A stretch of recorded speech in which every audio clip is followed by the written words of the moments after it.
Last night, the Russian Federation decided to fly a drone into the Chernobyl power plant sarcophagus, as in the big steel and cement sarcophagus containing the thing that used to leak huge amounts of radioactive material into the air that would fly all around Europe, giving us all more cancer. Donald Trump and Pete Hegseth, the new Secretary of Defense, wanted to tell us all about how Vladimir Putin was getting ready to make peace, but it seems that is nothing but nonsense, as this is the second nuclear power plant in 2 months to have been directly attacked by the Russian Federation.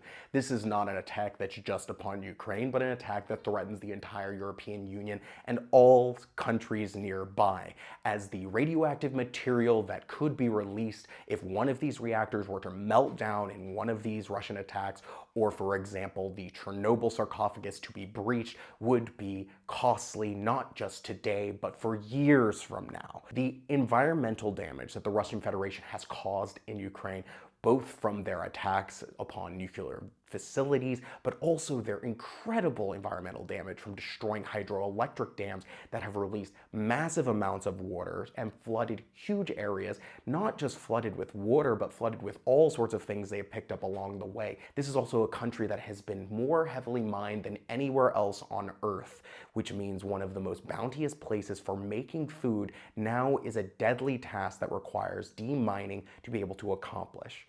This is a war against humanity, and this is not something that will be quickly wrapped up by some deal that grants the Russian Federation everything it's wanted, that Donald Trump and Putin will hash out what is being reported soon in Saudi Arabia.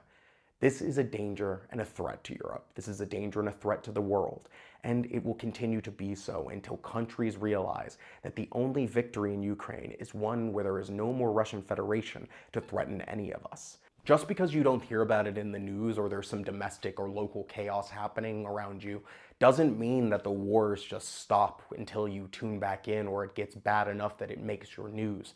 This is happening day in and day out, both in Ukraine, across the Sahel, in Myanmar, in Gaza, all over the world. These conflicts continue to rage, and even after ceasefires happen, that does not mean peace is in effect.